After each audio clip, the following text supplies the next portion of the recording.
আসসালামু আলাইকুম প্রিয় চাকরি প্রত্যাশী ভাই বোন, আপনারা সবাই কেমন আছেন? আজকে আমরা আমাদের এই ভিডিওতে স্থাপত্য অধিদপ্তর থেকে প্রকাশিত হওয়া নতুন একটি নিয়োগ বিজ্ঞপ্তি নিয়ে বিস্তারিত আলোচনা করব। আপনি এই ভিডিওর মাধ্যমে জানতে পারবেন আপনি কিভাবে আবেদন করবেন, আবেদন করার শিক্ষাগত যোগ্যতা, সমস্ত বিষয় A to Z আপনি এই ভিডিওর মাধ্যমে জানতে পারবেন। চলুন কথা না বাড়িয়ে তবে মূল ভিডিওতে প্রবেশ করি। মূল ভিডিওতে প্রবেশ করার আগে আপনাদের কাছে একটি অনুরোধ, আপনি যদি আমাদের চ্যানেলে নতুন হয়ে থাকেন তবে আমাদের চ্যানেলটি সাবস্ক্রাইব করতে ভুলবেন না। আপনারা এখানে দেখতে পাচ্ছেন যে গৃহায়ন ও গণপূর্ত মন্ত্রণালয়ের আওতাধীন বা স্থাপত্য অধিদপ্তর থেকে কিন্তু এই নিয়োগ বিজ্ঞপ্তিটি প্রকাশিত করেছে। এখানে কিন্তু তারা মূলত প্রায় 9টি পদে কিন্তু তারা এখানে লোক নেবেন। এখানে তারা কিন্তু 9টি পদে লোক নেবেন। প্রথম পদ কিন্তু হলো ড্রাফটম্যান নকশাকার পদে তারা কিন্তু মূলত এখানে 2জন লোক নেবেন। ড্রাফটম্যান নকশাকার গ্রেড 2 এর এখানে কিন্তু তারা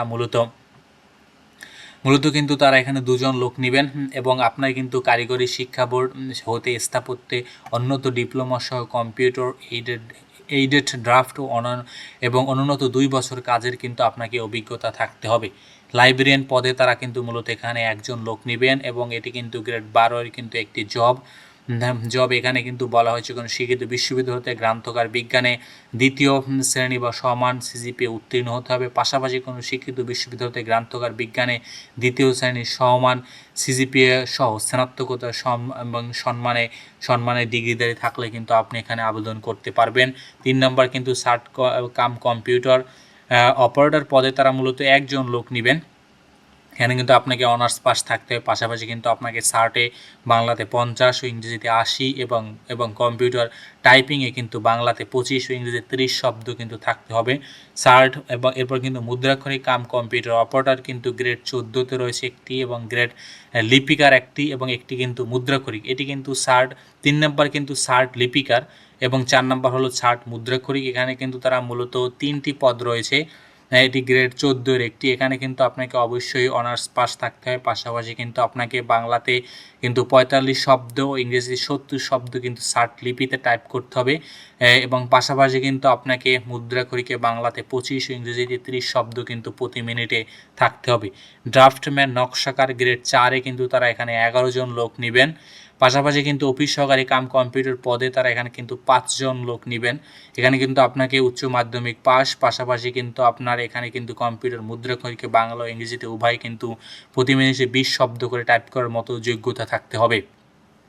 সহকারী টেলিফোন অপারেটর পদে কিন্তু তারা 1জন লোক নেবেন।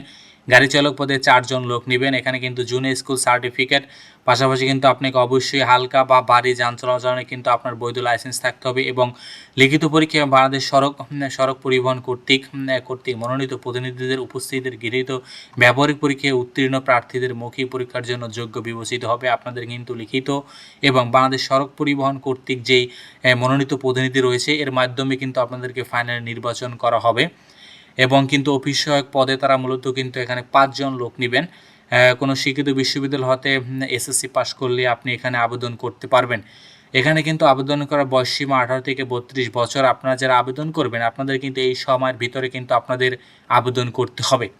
আবেদন করার জন্য আপনারা কিন্তু architecture.teletalk.com.bd ওয়েবসাইটের মাধ্যমে কিন্তু আবেদন করতে হবে এবং আবেদন কিন্তু 15/7/2026 তারিখ বিকাল 10 ঘটিকা হতে আবেদন কিন্তু শুরু হয়েছে এবং শুরু হবে এবং আবেদন কিন্তু চলবে 6/8/2026 তারিখ।